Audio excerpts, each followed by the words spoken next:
Tugas demonstrasi kontekstual modul 1.4. Saya Indarwati SPD, CGP Angkatan 5 Kabupaten Kolaka Timur. Selama proses penyelesaian modul 1.4, saya didampingi oleh fasilitator saya yaitu Muhammad Komarudin, SIP, SPD, MPD. Dan saya juga didampingi oleh pengajar praktik saya yaitu Bapak Musran Sulaiman, SPD, MPD. Sebelum saya lanjut ke praktik segitiga restitusi, saya sedikit menjelaskan apa itu restitusi. Restitusi adalah proses menciptakan kondisi bagi murid untuk memperbaiki kesalahan mereka, sehingga mereka bisa kembali pada kelompok yang lebih kuat, menurut GASAN 2004. Selain itu, restitusi juga disebut sebagai proses kolaboratif yang mengajarkan murid untuk mencari solusi untuk masalah dan membantu murid berpikir tentang orang apa yang mereka inginkan dan bagaimana mereka harus memperlakukan orang lain. Restitusi bukan untuk menebus kesalahan, namun untuk belajar dari kesalahan. Restitusi adalah tawaran, bukan paksaan. Restitusi fokus pada solusi. Restitusi menuntun untuk melihat ke dalam diri. Restitusi mencari kebutuhan dasar yang mendasari tindakan. Restitusi mengembangkan murid yang berbuat salah pada kelompoknya. Berikut ini ada 3 tahapan segitiga restitusi. Tahapan yang pertama yaitu menstabilkan identitas, bertujuan untuk mengubah identitas anak dari orang yang gagal karena melakukan kesalahan menjadi orang yang sukses. Tahapan yang kedua, validasi tindakan yang salah. Pembuktian tindakan yang salah dengan memahami alasan dan menyadari setiap tindakan memiliki tujuan akan pemenuhan kebutuhan dasar manusia. Tahapan yang ketiga, menanyakan keyakinan, merupakan keadaan yang siap untuk dihubungkan dengan nilai-nilai yang dipercaya dan berpindah menjadi orang yang diinginkan, yaitu identitas yang sukses. Tahapan segitiga restitusi ada 3. Yang pertama, menstabilkan identitas. Yang kedua, validasi tindakan yang salah. Yang ketiga, menanyakan keyakinan. Pada tahapan yang pertama, yaitu menstabilkan identitas, setiap orang pasti pernah melakukan kesalahan. Kamu bukan satu-satunya yang pernah melakukan ini. Pada tahapan yang kedua, yaitu validasi tindakan yang salah. Kamu tentu punya alasan mengapa melakukan itu. Adakah cara yang lebih efektif untuk mendapatkan apa yang kamu butuhkan? Pada tahapan yang ketiga, yaitu menanyakan keyakinan. Keyakinan kelas apa yang telah kita sepakati? Kamu ingin menjadi orang yang seperti apa? Saya akan membahas kasus yang pertama, yaitu siswa menonton TikTok saat proses pembelajaran. Mari kita melihat tayangan berikut ini. Anak-anak, perhatikan gambar di atas. Perhatikan gambar di atas ini ya. Ini adalah gambar alat reproduksi pada pria. Coba alat reproduksi pada pria yang pertama adalah penis. Ya, ini ada penis. Tahu penis? Apa itu penis? Kemudian yang kedua adalah uret.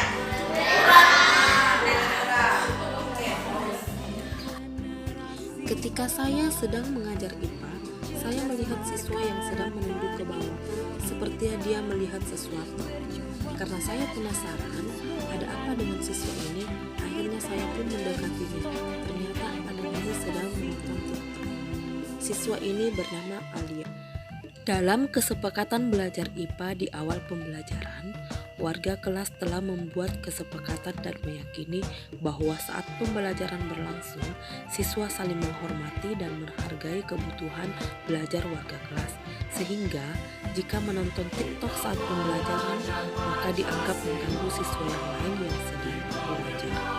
Oleh karena itu, perlu dilakukan tindakan penyelesaian masalah dengan menggunakan segitiga restitusi. Alia, tadi ibu lihat kamu sedang nonton TikTok saat jam pelajaran IPA. Kok kamu seperti itu, nak?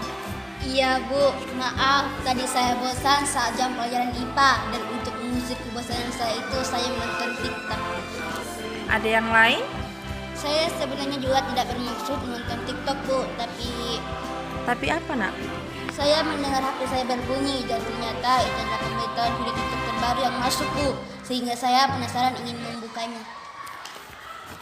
Apa kamu tahu kalau kamu dalam masalah sekarang? Iya Bu. Baiklah kalau begitu. Ibu di sini bukan untuk mencari siapa yang salah ya. Ibu di sini untuk mencari penyelesaian bersama, berpikir bersama tentang apa yang bisa kita lakukan untuk memperbaiki situasi ini. Kamu pasti melakukan itu ada alasannya kan? Pasti kamu suka menonton TikTok, bahkan bermain TikTok mungkin sehingga bisa menghilangkan kebosanan di kelas. Iya Bu. Iya, ibu bisa lihat tadi kalau kamu merasa senang melakukannya karena kamu merasa tidak bosan. Tetapi kamu lakukan itu sangat merugikan orang lain karena teman-temanmu sedang belajar nak, sehingga mereka merasa terganggu dengan suara HP kamu. Iya Bu. Nah sekarang mari kita bicara tentang keyakinan kelas kita ya. Apa yang kita percaya dan mana yang belum kamu tunjukkan. Nah di sini yang mana kamu belum tunjukkan nak?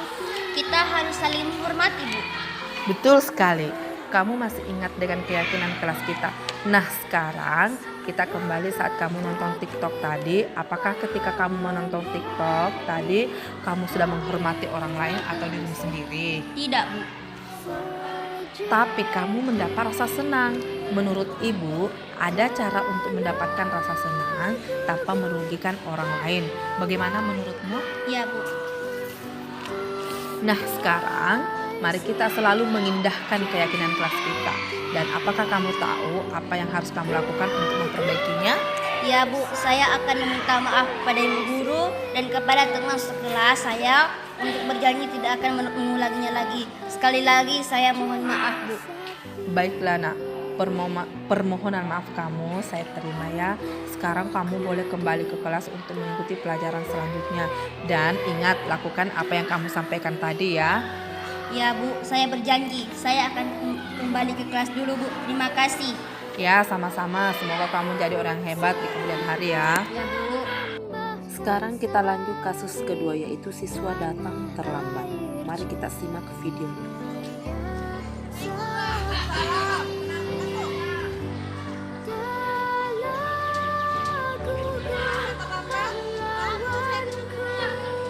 Jam berapa?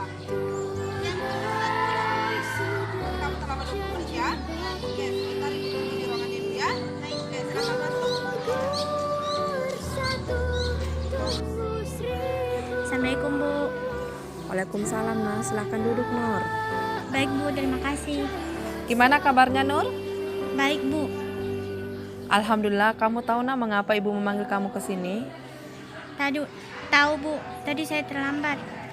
Oke, kamu tahu kan masuknya jam berapa? Tahu Bu, jam 7.20. Lalu kamu tadi datang jam berapa? Jam 7.40 Bu. Saya terlambat 20 menit Bu. Mohon maaf ya Bu. Ya udah, emang kamu kenapa sampai bisa terlambat nak? Saya tertidur Bu, dan saya juga lupa pasang alarm. Loh, kok kamu bisa sampai tertidur? Apa kamu begadang semalam? Ya Bu, semalam itu saya tidurnya jam 2 Bu, karena di samping rumah saya ada acara pesta dan suara musiknya sangat besar dan membuat saya susah tidur Bu. Sekali lagi saya mohon maaf ya Bu. Ya nggak apa-apa, baiklah nak. Sekarang ibu mau tanya lagi. Apa kamu tahu keyakinan sekolah apa yang perlu kamu tingkatkan? Apa ya Bu? Oh tahu Bu, menghargai diri sendiri dan menghargai orang lain Bu. Ah betul, baiklah kalau begitu. Apa Nur meyakini prinsip saling menghormati tersebut? Iya Bu, saya meyakininya. Oke, bagaimana ke depannya? Apa Nur masih ingin terlambat? Tidak Bu, saya berjanji tidak akan terlambat lagi. Bagaimana cara kamu Nur agar kamu tidak terlambat lagi? Saya akan menyetel alarm saya berulang-ulang Bu, dan saya juga akan menyampaikan ke ibu saya dan semua yang ada dalam rumah agar membangunkan saya di jam seperti biasa dalam kondisi apapun. Oke, baiklah kalau begitu. Terima kasih ya nak atas kerjasamanya. Ibu berharap ke depannya kamu selalu disiplin. Sekarang kamu boleh keluar dan kembali ke kelas kamu untuk belajar. Ya Bu, terima kasih. Ya sama-sama nak. Nur, Tidur Neni kelas 9A, perasaan saya bisa mengungkapkan alasan saya melakukan kesalahan tanpa tak perlu takut, dimarahi dan dihukum. Dan akibat pertanyaan yang dilontarkan oleh Bu Indar membuat saya berpikir bagaimana memecahkan masalah yang saya perbuat. Semoga disiplin positif yang dilakukan oleh Ibu Indar dapat menjadi pelajaran bagi saya dan teman-teman saya yang lain.